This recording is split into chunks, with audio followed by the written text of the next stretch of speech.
Bon, ben nous y voilà. C'est le jour J. J'ouvre la boîte de Pandore. Comme vous le savez, nous avons attaqué Casino, la société Casino France, pour fraude fiscale et fraude à l'URSSAF sur les bulletins de commission qu'il rédige à notre intention. Parce que Casino va tenir deux discours différents. Je reprends l'exemple qu'on vous a mis dans une précédente vidéo. À supposer que je doive percevoir 7 500 € de commission, Casino dira à l'administration fiscale qu'il m'a versé 7 500 € pour toucher le CICE sur les 7 500 €. Moi, le fisc va donc m'imposer sur les 7 500 €. Par contre, Casino, lorsqu'il va s'adresser à l'URSSAF pour payer les cotisations patronales, dira oui, mais M. Gauthier a donné 7 000 € de ces 7 500 € aux employés de la supérette. Donc en réalité, le vrai salaire de M. Gauthier, c'est 500 €. Donc nous, Casino, on doit payer nos cotisations patronales sur les 500 € qu'il reste. L'incidence, c'est que moi, en tant que gérant, moi et ma femme, puisque quand c'est ça, on parle d'un salaire pour deux, on va cotiser au chômage, à la retraite et à l'assurance maladie sur les 500 € restants, soit 250 € chacun. Par contre, on paiera quand même l'impôt sur les 7 500 €. Tout ça, aujourd'hui, nous, on dit que c'est pas légal. On dit que c'est pas légal malgré le fait que chez nous, quelqu'un que tout le monde connaît bien chez Casino, que nous surnommons Big Moustache, qui est prêt à faire avaler des couleuvres au niveau de la FCD, la Fédération des commerces et de la distribution, se cache derrière deux éléments de réponse. Dans un premier temps, ils disent « Nous avons une circulaire de 1956 qui dit que les gérants peuvent déduire de leur rémunération le salaire qu'ils versent à des employés pour l'assiette de cotisation. » Et puis, un ministre qui dit en 2002, en Assemblée nationale, oui, effectivement, les gérants peuvent déduire les employés dans leurs frais professionnels avant le calcul de l'assiette de cotisation. On va vous répondre à tout ça. Premièrement, les circulaires de 56, elle est caduque. Elle est caduque parce que le décret de 2008 dit que toute circulaire qui n'est pas sur le site de Légifrance est réputée caduque. La circulaire, des gens n'en parlent plus, elle n'existe plus. On va parler maintenant de la réponse du ministre. Le ministre dit effectivement, les gérants peuvent déduire de leur assiette de cotisation le montant des salaires qu'ils ont versés à leurs collaborateurs. Oui, d'accord, dans leurs frais professionnels. Des frais professionnels. Encore faudrait-il pouvoir en avoir. Aujourd'hui, je vous le rappelle, nous sommes considérés comme étant les salariés de Casino. Donc aujourd'hui, on n'a pas de frais professionnels. On n'a pas de compta, on n'a pas de société, on n'a pas d'entreprise. Mais on va être fou, on va imaginer qu'on ait des frais professionnels. À supposer qu'on ait des frais professionnels, moi j'ai retenu 5 points. Je ne suis pas allé les chercher loin, je suis allé les chercher sur le site des URSSAF. J'ai feuilleté le code de la sécurité sociale et le code général des impôts. On y dit 5 choses. Les URSSAF, c'est eux qui le disent eux-mêmes. L'employeur doit respecter le champ des professions concernées. Autrement dit, pour pouvoir déduire les frais professionnels, il faut que les frais professionnels concernent le champ des professions indiquées sur une liste précise délivrée par les URSSAF. Le problème, on n'est pas dedans. On va aller un peu plus loin. On va imaginer qu'on soit dedans. Parce que des fois, ils sont capables de nous sortir des choses de leur chapeau. La deuxième condition, il va falloir que Casino, parce que Casino dans la relation et l'employeur, nous sommes l'employé, nos salariés, Casino doit justifier de l'absence de refus express du gérant ou de ses représentants.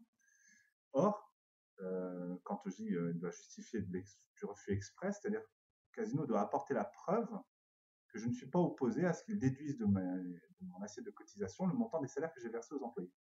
Si aujourd'hui je suis en justice et que j'ai attaqué Casino, c'est que j'y suis opposé, comme mes collègues. Et je vais même aller plus loin, on n'a même jamais été interrogé là-dessus. Casino a pris l'initiative de le faire à tous les gérants de France sans poser la question. Et pire, ceux qui s'y sont opposés en ont fait les frais. Troisième condition, l'application de l'abattement ne peut avoir pour résultat de ramener la base de cotisation en deçà de l'assiette minimum de cotisation, c'est-à-dire du SMIC correspondant à l'horaire travaillé, augmenter des majorations et autres éléments de salaire légalement obligatoires. Là encore, cette obligation n'est pas remplie. Elle n'est pas remplie parce qu'effectivement, sur un certain nombre de fiches de commission, on constatera que Casino applique une assiette de cotisation bien inférieure au SMIC. On a des bulletins de commission qui font état d'une assiette de cotisation de 9 € pour un mois, pas pour une heure, pour un mois. Ou parfois même, parce que chez Casino on est capable de tout, du meilleur comme du pire, on a des assiettes de cotisation sociale qui sont négatives. Là c'est fort quand même. Là on donne nos droits à la Sécu. Je sais bien qu'il y a un trou, mais quand même, là, nous demander de le rembourser, c'est un peu tiré par les cheveux. On va passer à la quatrième condition. On imagine que les trois elles sont réunies. On va aller jusqu'au bout de la réflexion. L'assiette minimale doit être respectée à chaque échéance de paie. Il n'est pas possible de compenser d'un mois sur l'autre. Un éventuel excédent du mois de mai ne pourra pas être compensé en juin. Je m'explique. Si vous avez trop cotisé en mai, alors Casino pourrait être tenté de dire au mois de juin, on va leur faire cotiser un peu moins pour rattraper l'équilibre par rapport au mois de mai. Non, ça c'est pas légal. C'est les URSSAF eux-mêmes qui le disent sur leur site, c'est pas légal. Pourtant, on a des redressements tous les mois sur les périodes qu'on attaque, bien évidemment, parce que vous comprendrez après qu'il y a une subtilité. Et enfin, en dernier point, on imagine que les 4 premières conditions sont remplies. Le 5e, qui est majeur, les frais professionnels de toute façon sont plafonnés. Ils sont plafonnés à 7 600 € par an et par tête. À aujourd'hui, pour ce qui nous concerne, nous avons 80 000 € de masse salariale. Autrement dit, on a explosé le plafond. Normalement, ça aurait dû clignoter rouge, noir, écarlate auprès des URSSAF au moment où rentraient les données dans les ordinateurs. Là, on a un sérieux problème quand même.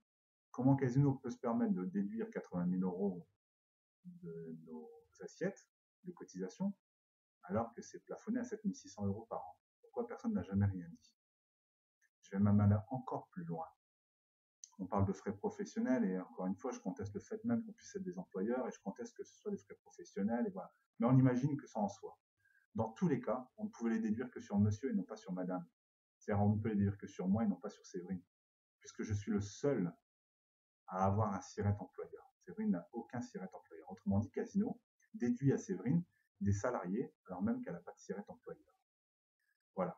Je viens de vous donner 5 raisons qui prouvent que non seulement Casino fraude au fisc et à l'URSSAF, mais en plus que derrière ça, il y a un sérieux problème, notamment en ce qui concerne le fonctionnement des URSSAF, puisque si encore une fois, moi, épicier de quartier, je suis capable de m'en rendre compte, j'ai vraiment beaucoup de mal à imaginer que les nombreux inspecteurs, contrôleurs et autres ne s'en soient pas aperçus.